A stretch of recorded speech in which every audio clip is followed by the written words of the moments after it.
So ahead of its season 1 finale, the people over at HBO Max decided, you know what, this has been our most popular streaming show we've ever done. Let's just go ahead and greenlight Peacemaker season 2. So that is what we've got now. Peacemaker will be getting a season 2.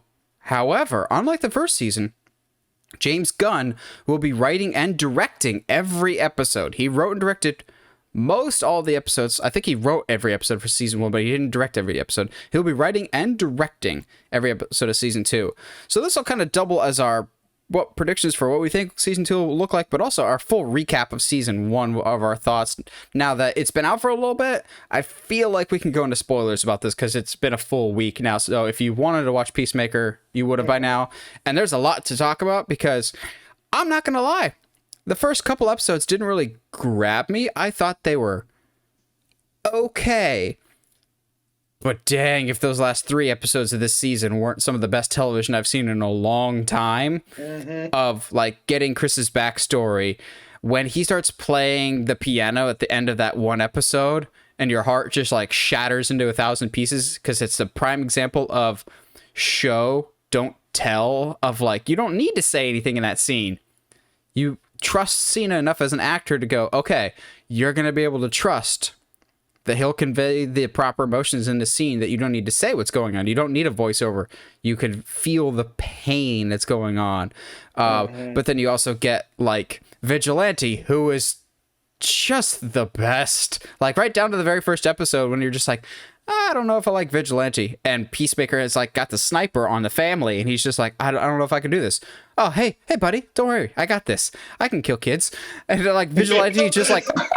Vigilante just like kind of knows that he's just the worst, and so he like takes the responsibility all on his own. You're like, oh, but throughout the show, even the characters that you think you're not gonna like, you end up loving so much. Like the character one that I was not expecting to just get sucker punched right in the feels is Economos. Dude, what a guy! In the final episode, when he's like, why does your human dye his beard?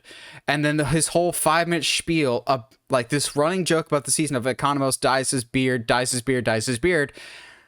And then you realize, oh crap, this joke that they've been telling for most of the season is actually profoundly emotional. And it's a really sensitive topic for the character, but he just plays it off as a joke to everyone else, which is basically the show in a nutshell of people laughing through pain. And it's so good. It is so good. And I mean, I still don't think I can call this show a masterpiece. There's definitely some issues I have, at least in those first couple episodes. But like in some ways, I can't fault those first 2 episodes either, because they have a lot to set up in those, and that rightfully so. They gave us those first 2 episodes upon launch, and I'm glad they did. I think you and I both said, I'm glad that they did. Because if I had just seen the first episode, I don't know if I would have been hooked. But by you mean like Book of Boba Fett? It took a lot longer. I'm still waiting to get hooked by Book of Boba Fett. And it's done. Done. But I like by the end of episode 2, I was like, okay, cool. I see where we're going. I'm down. And then by the end of episode 3, I was like, yeah, so I'm gonna watch this on launch day every week. Got it, Kay. Heard. Question, does Vigilante have like healing? Because there's several things in the show where like not just him. As much as I love the show, there's certain times that I'm just like, okay, Vigilante, you literally got blown up. You were next to a grenade. How are you fine? You got shot repeatedly in the back. Or the one of Economos trips over a stump and breaks his ankle, yet crawls across a field in like 5 seconds flat. I'm going, don't think about it. Also, and some people are gonna really hate me for this, but I don't care, Peacemaker did a better job of expanding the DCEU than Zack Snyder did in 3 whole movies. Oh my gosh. Of like, going, with these references that he's sprinkling in, it's not just a, hey, I know the comics too. It's like actually there to build and flesh out the world more. Like you and I have talked about, we pop so hard at the Batmite joke, or dude, the Justice League showing up at the end, the Green Arrow reference, I felt like this was a world that other people lived in while it was still paying respect to those characters that existed, not just sticking it to those pre-existing characters and saying, I don't care about them, so I don't stick with them in my vision. Looking at you, Jimmy Olsen, because Superman doesn't need Jimmy Olsen. No, he doesn't. And Batman doesn't need to have a brain and be super smart or anything like that. Like he just punches people. That's his thing. Punches people to death. Yes, and again, but to just add to this topic that Peacemaker has done more to expand the lore of the DCEU than Zack Snyder has done in 3 movies. His whole rant about why Batman has a whole rogues gallery, it's just like beautiful, chef's kiss, and there's so much to love about this show, honestly. And I'm gonna understand it is definitely not for everybody. There's loads of cursing, loads of blood.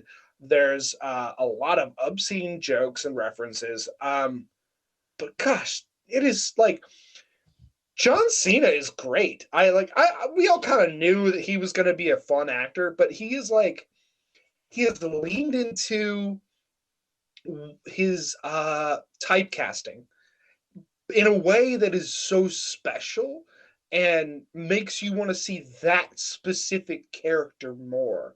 I will be the first to admit that I was super surprised when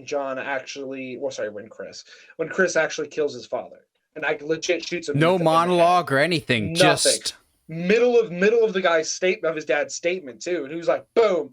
But the thing that got me was I was shocked that he actually did it, but then he immediately, not in 5 minutes, another scene when they get back to the base, right then you see the emotional ramifications for Chris.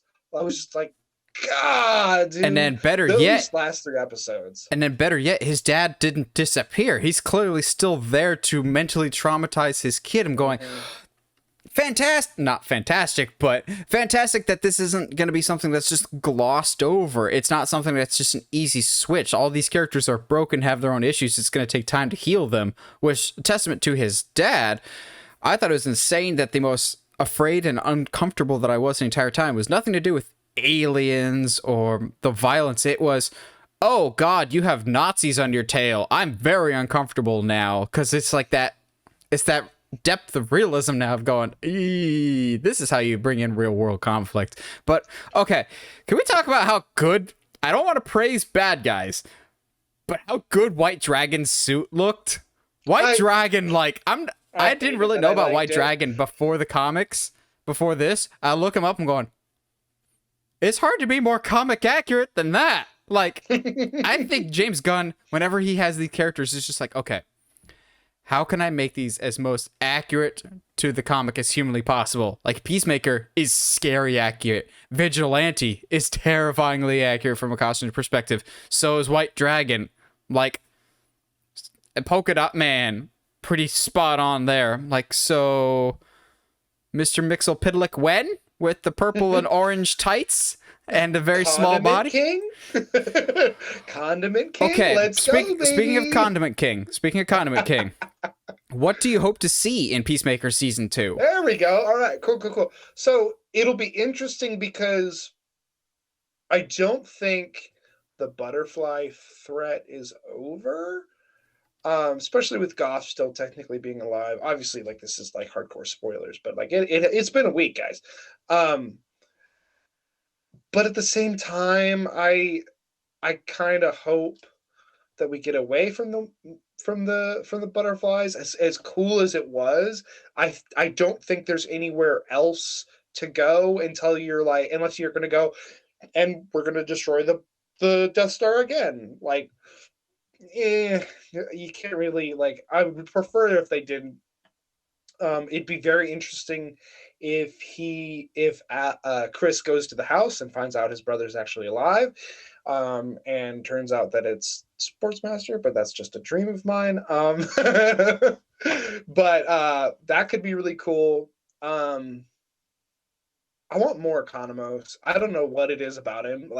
He's not a superhero. He's legitimately just a normal dude. He kind of reminds me of you. Yeah, a little bit.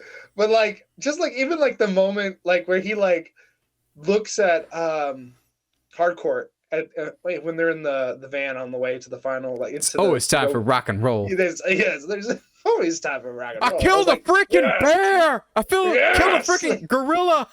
with a chainsaw. I was like, yes. When that happened, I was like, Economos, you are my hero, man. I understand like the whole all the ramifications here, but I am down. I think Judo Masters tie-in is going to be interesting. I think he's more important to the Butterflies plot than I think we like and that we're aware of. I don't know where we go with that, but it'd be interesting if maybe that's your connection. Maybe he. This is really just me trying to bring in Sportsmaster. I don't know. I don't think you're far off. I could absolutely see Sportsmaster. I could see Sportsmaster, Condiment King, the Clock King, maybe. Like bring in all the really random, obscure characters that James Gunn really just loves so much. I don't know. Just more obscure references. Also, James Gunn has to be one of my favorite people out there because there was a story before this show came out that they're like, Peacemaker will be used to introduce Bane into the DCEU. And James Gunn is like, the heck did you get that from? That's absolutely not the case. And so when season 2 got announced, the same freaking site was like, season 2 of Peacemaker will be when they introduce Dave Bautista as Bane in the DCEU. And James Gunn is like, are you kidding me? Just stop. Like, no. I'm going, I love when directors and actors just call out BS because I hate sites that just run with it with no accountability. We got this covered. But no Bane. Just the Rita Skeeters of the real world. Mm. Which, sorry, I gotta go. How much of a missed opportunity was it that she was an Animungus as a beetle and not a mosquito? Like, come on, that would have just that joke's right there. It writes itself. Like, It's a little too obvious, I think. No, that's what makes it funny. Anyway, but yeah, I'm excited for season 2. I can totally see. Honestly, I wouldn't be surprised if Green Arrow shows up. That I can totally see. I said it. I was mad that it didn't happen. Yeah, I will say it'll be interesting to see the fallout of Amanda Waller being called out on national television. I don't think there will be a Suicide Squad. Yeah, and I'm kind of okay with that. That's super interesting to me. Yeah, Warner Brothers isn't making a Suicide Squad again anytime soon after both of them flopped. Yeah.